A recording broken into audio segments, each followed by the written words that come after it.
הדובר הבא שלנו הוא פרופסור לורנס קפלן ממונטריאול, חוקר שכתב מאמרים רבים על הרמב"ם וריה"ל, והוציא ספר הרב סולובייצ'יק והגיש הלכה בתרגומו לאנגלית, וכן לאחרונה הגיע את החיבור על הרמב"ם ופילוסופיה והלכה. ואתה תדבר על הרב שגר ורבי נחמן. נכון? תודה רבה.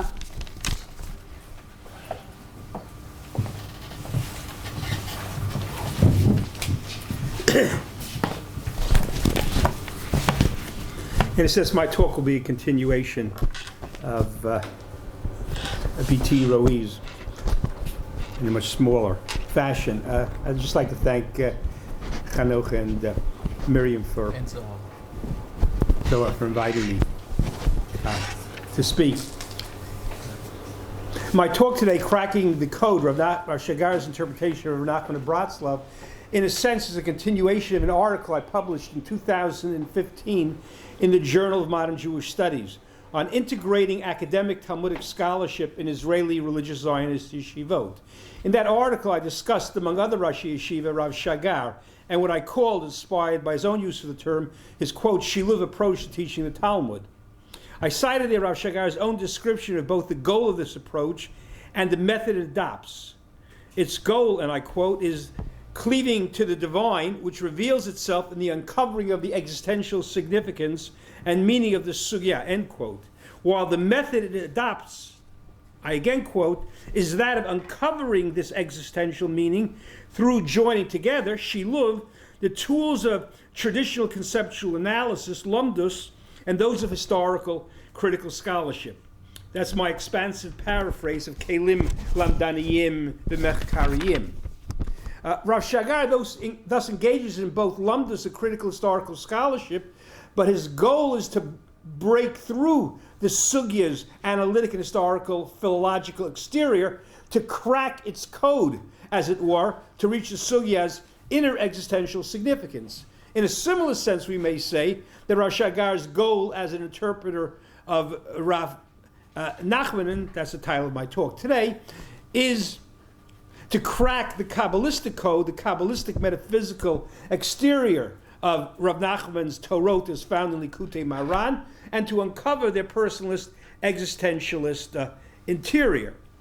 As I need not tell this audience, Rav Shagar had a particular affinity for Rav Nahman. In Luchot v'Shivrei Luchot, he prefers Rav Nahman with his emphasis on paradox and conflict and the demands to live in overlapping contradictory worlds, to Rav Kook with his holistic emphasis and search for harmony and unity. Evidence of Rav Shagar's affinity for the teachings of Rav Nahman, of course, are to be found in his two thick volumes of Shiurim on Likutei Maran, totaling some 900 pages. As the editors of these volumes state, Harav lo hitmakeh b'shiurav b'torot hayiduot sherabim lomdot otan, hu lamad v'limed Torah achar Torah. Kach shesefer zeh eino rak diyun b'nosim nivcharim b'hagut shel Rav Nahman ela perush makif l'torot rabbaot b'likutei Maran. Indeed, Rav Shagar's affinity for Rav Nahman and his preferring his teachings to that of Rav Kook is also to be found in Rav Shagar's discussion of Rav Nachman's view of machloket in perhaps most famous Torah Samach Daled Bo El Paro, but time does not allow me to develop this.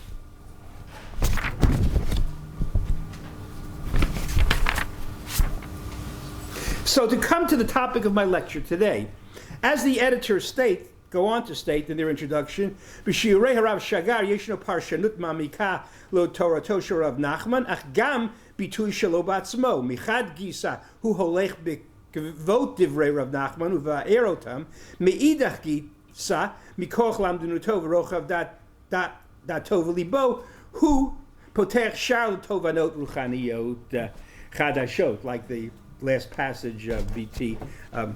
Roe. Obviously, in the short time allotted to me, I cannot even begin to discuss in any adequate fashion to what extent Rav Shagar is a faithful interpreter of Rav Nahman, to what extent he derives from his writings, or perhaps better, projects into his writings Tovanot Ruchaniyot Chadashot. So let me just focus on one shiur of Rav Shagar, on Likutei Maran, Torah Nun Bet Haneor Balayla.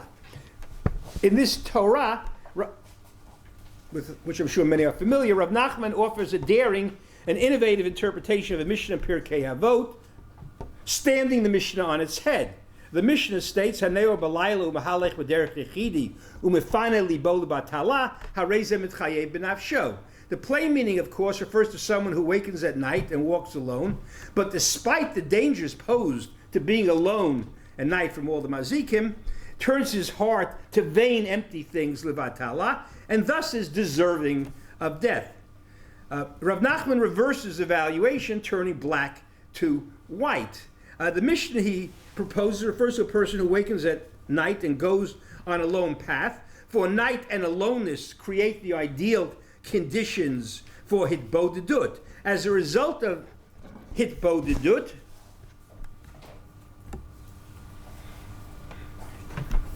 he is mefaneh libo lebatala, means he engages in the ideal act of bitul, of nullification, and thereby cleaves to God. As a result of this cleaving to God, who is mechuyav mitziyut, who is necessary existence, absolute being, the individual is mitchayev b'nafsho, he transforms his own existence from a contingent one to a necessary one. So that's what mitchayev b'nafsho means. The exact opposite, of course, of the pshat. We therefore have three categories of Rav Nahman that he presents in this interpretation: hitbodedut, bitul, and chiyuv hamitziyut. It should be noticed that this Torah is found in two parts: the Torah itself and an appendix, a concise explanation of the Mishnah by Rav Nahman, introduced by Rav Nahman, והלכה לשון רבנו מתורah הזאת שכתב בתכלית הקיצור. I'll come back to that. So what I'd like to do is three things. One, briefly give a summary of the Torah. Second, explain how Rav Shagar understands the Torah, particularly the categories I just mentioned of hitbodedut, bitul, and chiyuv hamitziyut. And three, examine to what extent are Rav Shagar's explanations true to Rav Nahman's teaching. In this Torah, for this first part, Rav Nahman, So Rav Nahman begins with the Maimonidean view that only God is mechuyav mitziyut, while the world is efshari mitziyut, contingent. For God was free to either create it or not create it. What then, Rav Nahman asks, is the source of the mistake of those heretics, those philosophers who claim that the world is eternal, possesses necessary existence, viewing God as its eternal first cause via a process of necessary emanation. Rav Nahman answers that since God's purpose in creating the world was to create Nishmot Yisrael, and the world is a necessary prerequisite for the existence of these Nishamot, in this sense the world possesses necessary existence. It should be emphasized, though, that Rav Nahman, though he does not say it explicitly, for him this would not really be true chiyuv mitziyut, but more a type of instrumental necessity. The real question is, how does the individual come to possess necessary existence? Here Rav Nahman answers that through cleaving to God, where the individual is nichlal b'sharsho, he shares in God's necessary existence, and that necessary existence extends to include the world as well. But how is the veikut possible? Rav Nahman answers, the first way is by performing God's will. So there's an alignment between an individual's will and God's will. But the primary way is to the veikut is through bitul, which one arrives at through hitbodedut. Thus, hitbodedut begins with a dialogue between man and God, where man pours his heart out to God and speaks to him Ke'isha Reyehu, but the ultimate goal of Hitbodedut is Bitul. It must be said that in the body of the Torah, Rav Nahman is not entirely clear about the extent of Bitul. Yivatel Midot Ra'ot, Yivatel Geut, V'gashmiut, Ad Shivatel Hakol. But what this Hakol includes is rather vague. We'll come back to this. So this B'tamtzit Sheb'tamtzit is Rav Nachman's Torah. So let's turn to Rav Shagar. First, it should be said that, as the editors state, that this shiur, like all the shiurim on Rav Nahman in these two volumes, is a weave of Rav Shagar's shiurim on the Likutei Maran given over the years. And I'm not entirely sure to what extent this shiur and other shiurim possess internal consistency. Thus, regarding a person's possessing chiyuv mitziyut, at one place Rav Shagar speaks of it in a plain sense. A person reaches the rank of chiyuv mitziyut through being incorporated in God, who is mechuyav mitziyut, where here chiyuv mitziyut seems to be an ontological metaphysical concept of pure being. However, generally in the shiur, Rav Shagar understands chiyuv mitziyut, and he does, as he does in other places, in light of his approach to hachra'ah, decision and self-acceptance, Kabbalah Atzmit. As Rav Shagar states, before I perform an act, say before I get married, I am efshari mitziyut in the sense that I am deciding choosing between multiple possibilities. But after the fact, say after I get married and establish a family, that I view my state as chiyuv mitziyut. I cannot imagine it being different than it is. This defines who I am. Thus, if I perform God's will, I cleave to God. I perform His will not in an external heteronymous sense, but because in an immanent sense, my performance defines my very being. Rav Shagar, in this sense, refers to such Mussar thinkers of Rav Yerucham Levovitz and Rav Dessler, who solve the tension between Hechrach and Bechira by stating that I perform the mitzvot like I eat food. I choose to perform the mitzvot to eat food because I have no choice. Otherwise, I'll die. Rav Shagar, however, differentiates between Rav Dessler, who says that one frees oneself through choosing behotzah hadragatit el michutz laofek chayav shel chet. For Rav Nahman, where one reaches the stage behachra'ah shelanu lekabel et chayenu, and here one just might mention Alan Brill's discussion of the radical acceptance of my life as fulfillment of God's will, tied in with Rav Tzadok. Let me turn to Rav Shagar on Hitbodedut. Here again, in various places in the shiur, Rav Shagar speaks of Hitbodedut primarily in a dialogical sense, again, of a person speaking to God, pouring his heart out to God in the vernacular, etc. But generally in the shiur, Rav Shagar is true to Rav Nachman's own point in this Torah that sees his Hitbodedut as a means to achieve bitul. But, and here we come to the key question, how does Rav Shagar understand bitul? Here, in the wake of Yosef Weiss's famous essay, Chasidut Shel Mistika, Chasidut Shel Emunah, which actually Rav Shagar refers to, Rav Shagar differentiates between the mystical sense of bitul hayesh, as found in Chabad, and bitul as Rav Nahman understands it, again according to Rav Shagar, which for Rav Shagar, a no nish'an al bitul toda'at ha'ani ela lehefech. So bitul, again, as Rav Shagar understands it in terms of Rav Nahman, is negating one's false, one's inauthentic self to arrive at one's true self, for it is only as a self, Rav Shagar says, that I can relate to God. So here, paradoxically, bitul and hitbodedut come together in an almost Buberian sense, as dveikut is understood as an intimate dialogical relationship between the individual and God, where both parties to their relationship maintain their own personhood. In a similar way, in Rav Shagar's discussion of Torah Chavtet of Rav Nahman about the Tikkun Habrit, and speaking about inauthentic speech, he says, as opposed to the Admor HaZakein, in for whom you arrive at authentic speech, mimakom shel ha'ayin, from the place of nothingness. For Rav Shagar says, for Rav Nahman, you arrive at authentic speech, mimakom shel pshitut, from a place of simplicity. So there's much more to say, but let me just turn then to the question of how true is Rav Shagar's, how true Rav Shagar's reading of the Torah is to Rav Nahman's teaching.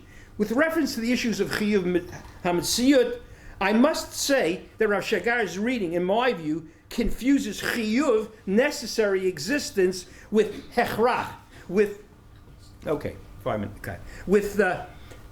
compulsion. Paradoxically, Rav Shagar's understanding would result in the absurd conclusion that God, before he created the world, was efshari hamitziyut, because he had the possibility of creating it or not creating it. Well, only after he created the world and was committed to it, then did he become mechuyav hamitziyut, which of course is, as I say, absurd. For Rav Nahman, as I already stated, mechuyav hamitziyut is not hachra'ah and kabbalah ha'ani, kabbalat atzmit in the existential sense, but chiyuv mitziyut pshuto kemashma'ot in the metaphysical, ontological sense of God's absolute being, in which the person shares through being nichlal b'sharsho. So here we have, I think, a translation of a metaphysical concept into a existential one. With reference to hitbodedut, Rav Shagar is moving between seeing hitbodedut as a individual pouring a soul out to God, and hitbodedut as a means to be tool, in my view, reflects a differing emphases and understandings of hitbodedut, which one finds in Rav Nahman's various writings. One can say that essentially for Rav Nahman, hitbodedut is a means to be tool, but in various places in his writings and likutei הזאת as well, he allows for a more personalistic, more existential understanding of hitbodedut. Which leads me to bitul. In the Lashon Rabbeinu, found at the end of the Torah, Rav Nahman offers a purely mystical understanding of bitul and states, Mevatel yeshuto v'na'aseh la'ayin. And in the Ketav Yad, we have the version na'aseh efes v'ayin, as if ayin's not enough. We got to double it. Double the nothingness. Okay. So, and actually Rav Natan in Likutei Tfilo paraphrases it, Levatel atzmi legamri, ad sheyitbatel yeshuti legamri ve'yed nichlal ba'achduto be'emet. Now, Tzvi Mark, in his book Mysticism and Madness, in discussing this Torah of Rav Shagar, cites this discussion of bitul, without indicating that it's not found in the Torah itself, but only the Lashon Rabbeinu, and then he proceeds to read the whole Torah in light of this appendix of Lashon Rabbeinu. But it seems to me, however, that while Lashon Rabbeinu, Rav Nahman, as we just saw, understood as bitul hayesh, in the body of the Torah he's deliberately more vague, allowing for a less mystical understanding of bitul. That is, just as Rav Nahman allows for varying understandings of hitbodedut, though ultimately for him hitbodedut is a means to bitul, so as well he also allows for differing understandings of bitul, some less mystical, although ultimately for him the true meaning of bitul again is bitul hayesh. In this sense, we can say that Rav Shagar's understanding of Rav Nahman's view of bitul, not as bitul hayesh, but rather a bitul which allows for toda'at ha'ani, for kiyum atzmit, is legitimate reading of Rav Nahman, or perhaps a legitimate development of a possibility that Rav Nahman allows for. L'sikum. As an academic, in reading the shiurim of Rav Shagar, I guess it's a professional deformity, find myself compelled, and this maybe is my true ani, to ask the question, to what extent are the teachings of Rav Shagar true to those of Rav Nahman? But as someone who is not just an academic, but an individual searching for Torah and Hashra'ah, I will say that for me, at least part of the greatness of Rav Nahman's teachings reside not only in the teachings themselves, but in their ability, as the editors state, to give rise to tovanot ruchaniyot chadashot that Rav Shagar discovers in them, mikoach lamdanuto v'rochav da'ato v'libo.